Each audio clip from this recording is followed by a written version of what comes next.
সবসময় যে আওয়ামী লীগের দোষ খোঁজে, সবসময় যা কিছু করুক না কেন সে আওয়ামী লীগেরই সব কিছু দোষ। এবং আমি যদি বলি সে 54 থেকে শুরু করে যুক্তফ্রন্টের নির্বাচন থেকে যে পিছু লেগেছে আওয়ামী লীগের বিরুদ্ধে যে সমস্ত অপবাদ, সেটা কখনোই আওয়ামী লীগকে ছাড়েনি। বিএনপিকে বলির পাঠা বানানো বা নাটক সাজানোর বিষয়টা আপনি জানেন, এইটা কেন হচ্ছে বা কেন হলো, বা কারাই সহিংসতা করলো, তাদের উদ্দেশ্য কি ছিল? ধন্যবাদ আপনাকে। আজকে এসিটিভির লেট এডিশন জানিয়েছেন এবং আমার সহ-আলোচক সবাইকে আমি শুভেচ্ছা জানাই। আমি রনি ভাইয়ের একদম শেষ দিকের একটা কথা দিয়ে শুরু করতে চাই। রনি ভাই খুব ভালো বলেন, গুছিয়ে কথা বলেন, এবং উনি বলেছেন যে আমির খসরু মাহমুদ চৌধুরীর কোনো ক্ষমতা নেই, উনি ওনার বনানীর বাইরে কিছুই করতে পারবেন না। কিন্তু কোনো না কোনো কারণে উনি যেভাবে জিব্রাইল এবং আজরাইল নাজিল হওয়ার কথা বলেছেন, ওনাদের উপর মাঝে মাঝে এরকম নাজিল হয়ে যায়। এবং আমির খসরু মাহমুদ চৌধুরী হঠাৎ কথা নেই বার্তা নেই, কোটা আন্দোলনে উনি একটা মোটামুটি ফোন করে বসলেন, তুমি কুমিল্লায় বসে আছো কেন, তুমি ঢাকায় চলে আসো, আমাদের টার্গেট এবার ঢাকা যদি অচল করে ফেলতে পারি তা আমরা সফল।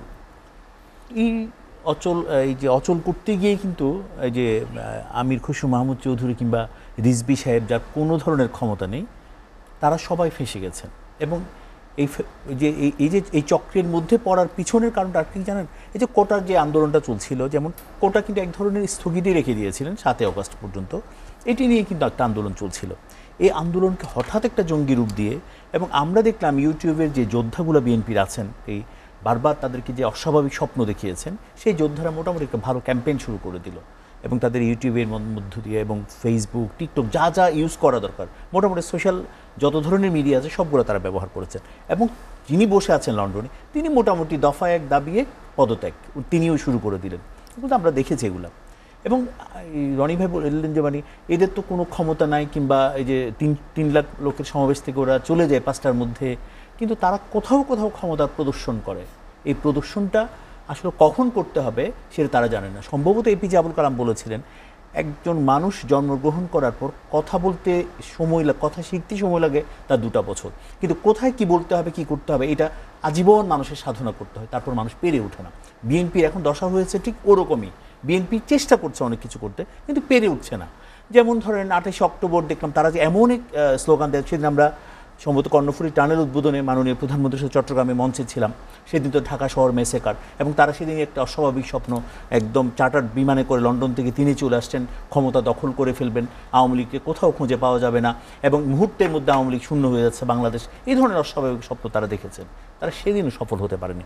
এবং আজকের বিষয়টা দেখেন, এই ছাত্ররা প্রথম দিক থেকে কিন্তু আন্দোলন করছে। ক্যাম্পাসে আমরা যেটা দেখেছি, ছাত্রলীগ যথেষ্ট ধৈর্যের পরিচয় দিয়েছে, এবং পাশাপাশি যদি আইন শৃঙ্খলা রক্ষাকারী বাহিনী যারা ছিলেন তারাও যথেষ্ট ধৈর্যের পরিচয় দিয়েছেন। এবং হঠাৎ করে এটাকে যে একদম এমন এক ঘটনা ঘটিয়ে দিলেন, রনি ভাইও বলেছেন, বিষয়ে 6-7 দিনের মধ্যে একটা বিশাল একটা কাজ কারবার করে ফেললেন। এবং আমরা দেখলাম সারা বাংলাদেশের 2 ভাগে ভাগ করে ফেললো, চট্টগ্রাম শহর এবং ঢাকাকে অচল করতে হবে। চট্টগ্রামে আশেপাশে যত ছাত্রদল এবং শিবির আছে সবগুলোকে চট্টগ্রাম শহরে নিয়ে আসা হয়েছে।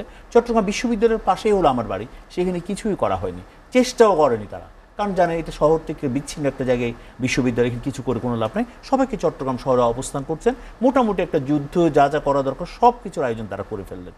এবং পাশাপাশি দেখলাম ঢাকা শহর মোটামুটি উত্তরবঙ্গ দক্ষিণবঙ্গ মিলে যত ধরনের তাদের মানুষ আছে সবগুলোকে ঢাকায় জড়ো করা হয়েছে। ওই যে আমির খসরু মাহমুদ চৌধুরী যেমন বলেন, কুমিল্লা থেকে তোমরা চলে আসো, মোটামুটি কুমিল্লা, লাকসাম যাই বলি না কেন সবাই ঢাকা শহরকে টার্গেট করেছেন। টার্গেট করেছে কি, যেগুলো সবচেয়ে পিপল ওরিয়েন্টেড যে জায়গাগুলো সবগুলোকে তারা টার্গেট করেছে। যদি বলি মেট্রো রেল শেষ করে দিয়েছে, মোটামুটি মিরপুরবাসী যে স্বাচ্ছন্দ্যে জীবনযাপন করতো সেটা বন্ধ হয়ে গেছে, মোটামুটি 1 বছর সময় লাগবে সেগুলো। সেতু ভবন যেখান থেকে বাংলাদেশে অনেক ইম্পর্টেন্ট কাজগুলো হয় সেটাকেও শেষ করে দিল, ডাটাবেজের যে অফিসটা করলো। এবং সবচেয়ে বড় কথা হলো বিটিভির সেই সামনের গাড়িগুলো তো সবগুলো জ্বালিয়ে দিল, এবং বিটিভি ভবনটাকে উদ্ধার করতেও অনেক সময় লেগেছে। এটা আসলে নাটকের না, যারা আসলে সবসময় যে আওয়ামী লীগের দোষ খোঁজে, সবসময় যা কিছু করুক না কেন সে আওয়ামী লীগেরই সব কিছু দোষ।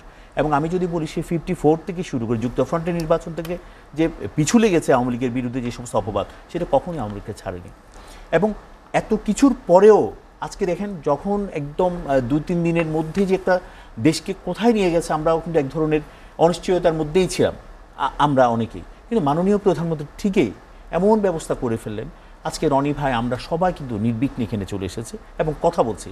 রনি ভাই এসে অম্ল মধুর কথা বলি আর মিষ্টি মধুর কথা বলি, এগুলোও শুনছি, পাশাপাশি টক শো ঝড় উঠছে আজকেও, কিন্তু কোথাও কাউকে কোথাও একটু থামানো হয়নি, সবাই সবার মতো করে বলে যাচ্ছে।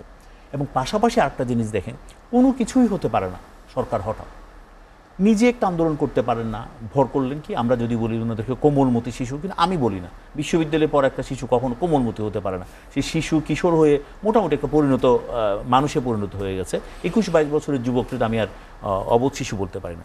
তাদের উপর ভর করে কিন্তু বিএনপি আন্দোলনটা শুরু করলেন। আচ্ছা দেখেন, যখন আমরা দেখলাম নিরাপদ সড়ক চেয়ে একটা আন্দোলন করলেন, নিরাপদ সড়ক চেয়ে আন্দোলনে দেখলাম তাও ভর করলেন ওখানে বিএনপি। হঠাৎ করে বিশেষ করে নীলক্ষেতে আবিষ্কার করা হলো কি তাদের জন্য ব্যাচ বানানো হচ্ছে, নেম কার্ড বানানো হচ্ছে, ধরে ফেলা হলো, তারপরে এটা কিন্তু স্তব্ধ হয়ে গেল।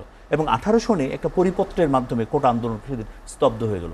আর আজকে দেখেন কোটা আন্দোলনে মোটামুটিভাবে একটা সমাধান হয়ে গেছে। তাদের যে মূল দাবি ছিল, ওই যে খুব ব্যঙ্গ করে আসলে বলা হয়েছে নাতিপুতি, এই শব্দগুলো এইভাবেই কিন্তু এসছে। কিন্তু আমি যদি বলি আজকে সন্তান পর্যন্ত দিয়ে, এবং বলাও হয়েছে এটা এই কোটা যদি ফিল আপ না হয় সাধারণ মেধা যারা থাকবে ওখানে সবগুলো করা হবে। মোটামুটি সব কিছু মানা হলো। এখন তাদেরকে মোটামুটি তাদের কিছু থিঙ্ক ট্যাঙ্ক তৈরি হয়ে গেছে যারা আজকে কোটা আন্দোলন করছেন। আপনি দেখেন 48 ঘন্টার মধ্যে এটা করতে হবে, 24 ঘন্টার মধ্যে এটা করতে হবে। মাননীয় রাষ্ট্রপতির কাছে কি মিলিটারি সেক্রেটারির কাছে তারা দাবি দাওয়া দিয়ে আসতেন, ওখানেও তারা একটা আলটিমেটাম দিয়ে আসতেন।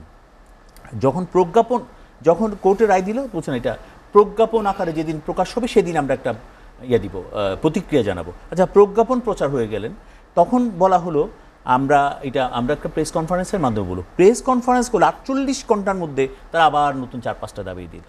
এখন তো তারা কোনো একটা খপ্পরে পড়ে গেছে, তারা সেই কোমলমতিও নেই, সে যদি বলি পরিণত বয়সের 21-22 বছরের যুবক আর নেই, তারা একটা খপ্পরে পড়েছে। ওই খপ্পর থেকে এখন তাদের বের হতে হবে। এবং আজকে যে রাষ্ট্রের বিরুদ্ধে যে ষড়যন্ত্র, আমি তো মনে করি রাষ্ট্রকে আঘাত করা হয়েছে এখানে। রাষ্ট্রের বিরুদ্ধে যে ষড়যন্ত্র, সেই ষড়যন্ত্রের জন্য আমি বলবো সেই ষড়যন্ত্রকে রুখে দেওয়ার জন্য অন্ততপক্ষে রনি ভাইদের মতো যারা খুব সচেতনভাবে সুন্দর কথা বলে সবাইকে কিন্তু এগিয়ে আসা উচিত, একযোগে দেশের জন্য কাজ করা উচিত। এগুলোকে নাটক বলে দূরে সরিয়ে রেখে দেশটাকে আরেকটা অরাজক পরিস্থিতির সৃষ্টি করা উচিত হবে না বলে আমরা মনে করি।